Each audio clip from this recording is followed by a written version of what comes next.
да каже дека би било добро нели граѓаните да излезат на референдум и од друга страна веднаш како да им го нуди одговорот. Ама ако е Северна Македонија, тогаш јас ќе гласам против. Го заведува членството, гласачите или наместо македонскиот народ сака да сугерира што треба да им биде одговорот. Видете, тука има повеќе подпрашања, ќе се обидам во некој нормално време да дадам еден контекст. Прво, премиерот има еднакво право на глас како и секој граѓанин на Република Македонија и по однос на прашањето за името, и по однос на прашањето сепак како премиер. Апсолутно. И по однос на прашањето за идентитетот, ние сите чувствуваме едно длабоко интимна поврзаност со ова прашање и веројатно многу луѓе пред се ќе гледаат таа своја интимна димензија во односот на овие прашања пред се, ако компарирате поврзаноста со политичките партии. Тоа е првиот контекст. Вториот контекст е дека долго време од страна на опозиционите политичари беше барано од претседателот на владата, односно од претседателот на најголемата политичка партија ВМРО-ДПМНЕ да се произнесе. Во овој период од неколку месеци најактуелно е ова прашање. Значи најактуелна е оваа композиција, предлог, размисла за им. Тоа беше дел и од симулацијата во која што учествуваше господинот Андов пред неколку дена. Од кога се произнесе претседателот на ВМРО-ДПМНЕ по ова што е сега актуелно, веднаш имате напади зошто се произнесе. Разбирате, се доведуваме во една ситуација во која што всушност што и да направи Груевски е поврзано со решавање на проблемот на името, ќе биде напаѓан од страна на опозиционите направи две големи работи, најави референдум и го најави својот одговор, односно можеби и ставот на партијата. Лупевска, најдобро за Македонија би било да имаме предлог од страна на Нимиц, кој што е прифатлив за двете страни, таквиот предлог да оди на референдум со поддршка од сите политички партии и да имаме едно решение кое што од една страна нема да ни го загрози идентитетот, нема да не доведе во ситуација да се откажеме од нешто што не смееме и не можеме да се откажеме, од друг аспект да го добиеме членството во НАТО и да ги започнеме преговорите за Европската унија. Меѓутоа, колку е тоа возможно во овој момент, ќе ги видиме следните месеци. Важно е да останеме на таа патека и да се трудиме да дојдеме до таква ситуација. Господине Андов, сепак со вашето искуство што го имате, нели први треба политичарите, односно пратениците да гласат во собранието? И тие мора да имаат одговорност и да кажат што мислат за одреден конкретен предлог. Вака некако обратно се постави. Да ви кажам, не треба да се мешат работите. На референдум може да дојде предлог предложен од владата. Ваков предлог по ова прашање треба владата да го предложи. Политичката поддршка, политичко изјаснување на сите партии, на полупартии, повеќе партии, така натаму е работа во политичкиот дел. Едноставно, изјавата на Груевски беше збунувачка и оттаму се сите овие други последици што ги има, заради тоа што тој кажа дека и директно некој предлог на Нимиц ќе го дал на собранието и дека самиот ќе гласа против. Значи предлогот на владата и тоа е несериозна работа и неодговорна. Така не се премиер и он мора да води сметка и за устав, што се праќа во собранието, што можеш да пратиш, кој праќа во собранието, а тоа како се обезбедува поддршка е друга работа. Тоа е работа на политиката.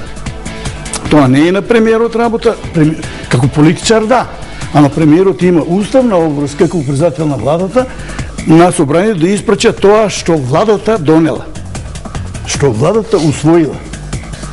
Зошто, господин Димовски, ова не е земено в предвид? Значи, малце игра на зборови. Значи, владата е еден од можните предлагачи. И според устав, и според конституција на нашиот систем. Значи, предлагач во собрание може да бидат неколку форми и не е владата, и тоа му е познато на господинот Андов, меѓутоа сме во една таква контекстна ситуација во која што треба така да биде кажа. Видете, за мене позбунувачки од изјавата на премиерот беше симулацијата. Добро, не би сакала да разговараме за симулации кои не излегле од оваа куќа. Значи, без разлика, меѓутоа сето тоа создаде еден контекст во Република Македонија во која што се доведовме во ситуација во која што требаше да се постапи во одреден правец. Така треба да придвижиме Република Македонија што е можно побрзо кон решавање на овој проблем. Вака излезе дека на грците само премиерот им пренесе порака што не сака тој. Зошто мислите така? Јас не мислам така. Апсолутно. Премиерот си кажа многу прецизен став, поради тоа што долго време беше барано од него да го каже својот став. Она што сега во моментот е актуелно е ова. Значи, 20 пати политичари од Македонија, експерти од Македонија, професори од Македонија го повторуваат овој предлог за кој што се произнесе премиерот. Да не ги додаваме Друцас, значи да не ги додаваме Друцас, Малја, Скофос и така натака и така натака. Нив да не ги додаваме. Само да го гледаме внатрешниот контекст во Република Македонија, ќе видите дека токму по овој предлог 20 пати во последниот месец дена е побарано од председателот на владата се произнесе. Господин Андов, реагиравте дека зборуваше господин. Видите, ние зборуваме за конкретен референдум. Референдум за решавање на проблемот на имот. Затоа не може било кој да предлага на собранието. Владата е должна да води преговори и тие што ќе ги заврши преговори, таа ќе завземе став, ќе утврди своја одлука и ќе ја даде на собранието. Не може владата да преговара, а друг да предлага. Собранието потоа ќе огласа тој предлог. Да, се разбира. Никој друг не е овластен да преговара. Владата преговара се. Добро. Значи, да бидеме начисто. Два момента има во кои што се разликуваме. Прво, легитимитетот го носи собранието. Значи, граѓаните го даваат легитимитетот на собранието, а собранието делегира легитимитет на владата во одредени дејности. Тоа е првото прашање. Второто прашање, собранието не го бира председателот на републиката, а и председателот на републиката е вклучен во разговорите со посредство на посредникот Метју Нимец, ако сакате да ги гледате формално поврзаностите. Така да, дефинирањето дали треба или мора владата, или може, е премногу широко и можеби не е најактуелно во овој момент. Тоа е само одбегнување и префрлување на... Не, да се разбериме. Таа дисперзија на одговорности, надлежности, тоа е и со уставно тврдена и со закон. Так. По ова прашање владата преговара. Господине... И само таа може да достави предлог на Да, представникот го назначува председателот на републиката. Така? Да, ворете. И како и што председателот ќе ни предложи. Па не викам председателот ќе предложи, јас сакам да кажам дека станува збор за широк контекст. Не, никаков контекст. Еден ќе биде тој што ги води преговорите, таа институција ќе на крај собранието одлучува.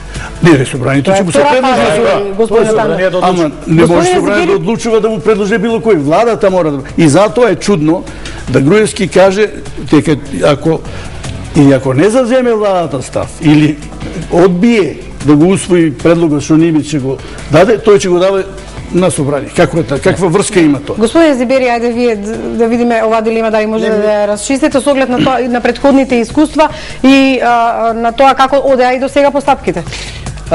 Прашањето е процедурално, кое несомнено дека има политички рефлексии визави одговорноста. Председателот на државата точно е дека именува преговарач, но тој како дел од извршната власт во кој спаѓа и владата. Тоа е првото прашање.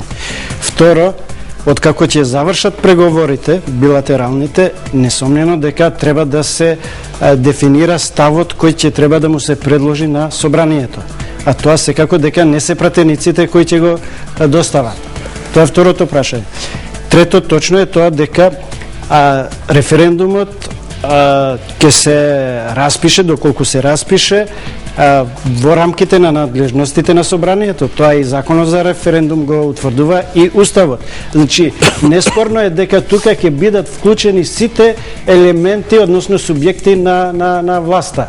Почнувајќи од председателот, владата и собранието на чија седница ќе се донесе одлуката.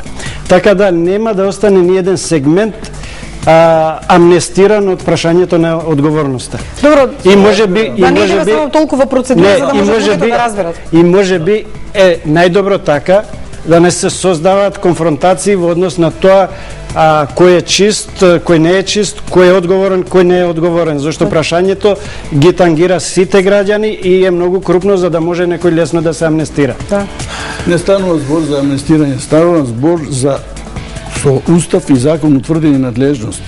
Тој што предлага, тој што преговара, тој кога ќе утврди дека испреговарал и ги завршил преговорите и дека има што да предложи на собранието, тој ќе му предложи на собранието.